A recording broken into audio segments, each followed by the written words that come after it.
Audio Jungle.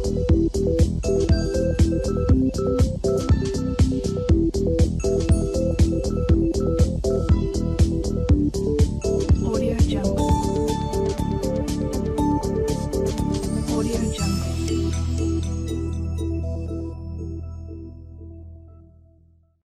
En este problema nos dicen que una espira rectangular como la de la figura posee uno de sus lados móviles, este que se encuentra aquí un poco en gris, y nos dicen que se encuentra insertada dentro de un campo magnético uniforme que, como veis, entra dentro del plano de 0,8 teslas. Esta barra se va a desplazar con una velocidad constante de 0,12 metros por segundo. Nos piden determinar la fuerza electromotriz inducida en la espira en función del tiempo y a continuación la intensidad y el sentido de la corriente, teniendo en cuenta que la resistencia eléctrica que encuentra esta corriente a su desplazamiento es de 0,2 ohmios. Lo primero que tenemos que recordar es la ley de Faraday-Lenz, que nos dice que cuando un circuito es atravesado por un flujo magnético, este va a generar una corriente eléctrica en sentido tal que se oponga a la variación de flujo que atraviesa esa superficie. Así, el flujo va a venir representado por el producto escalar entre el vector campo y el vector superficie. Fijaros que cuando nosotros expresamos el producto escalar y nos aparece el ángulo, obviamente tal como nosotros tenemos la espira que es perpendicular al campo magnético, el vector campo y el vector superficie pues formarán un ángulo de 0 grados.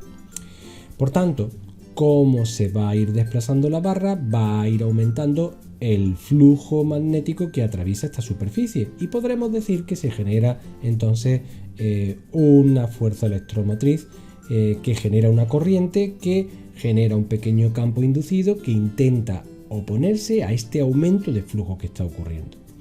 Bien, en nuestro caso el campo magnético va a ser constante, también lo es el ángulo, por tanto solo cambia la superficie expuesta. Nosotros vemos cómo a medida que se desplaza la barra aumenta la cantidad de superficie. Y aquí es donde viene la parte interesante, y es que la superficie expuesta nosotros podemos decir que es igual al producto de la base por la altura. La altura no cambia, pero sí estamos viendo que sí ha aumentado la base. La base podemos definirla que será igual el espacio que aumenta, pues el producto de la velocidad por el tiempo.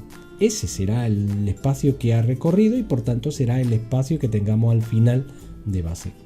Fijaros que cuando nosotros sustituimos este término de superficie dentro de lo que es el flujo magnético, llegamos a una expresión en la cual el flujo magnético depende del tiempo. Importante, pues a medida que aumenta el tiempo va aumentando el flujo y por tanto podremos concluir que tiene que generarse una corriente eléctrica en sentido contrario para intentar compensar este aumento de flujo. Obviamente esta fuerza electromotriz, ¿vale? Va a tener un potencial negativo, como veis aquí, de menos 0,144 voltios. Como lo que nos piden también es determinar la intensidad, utilizamos la ley de Ohm y debemos de recordar que lo que nos dice la ley de Ohm es que la cantidad de corriente que fluye a través del conductor es directamente proporcional a la fuerza electromotriz que se ha aplicado entre los extremos del circuito y a la resistencia que se opone. Fijaros que la corriente eléctrica tiene un valor de menos 0,072 amperios, ¿vale? Y lo que nosotros tendremos que tener claro es que se mueve en sentido antihorario.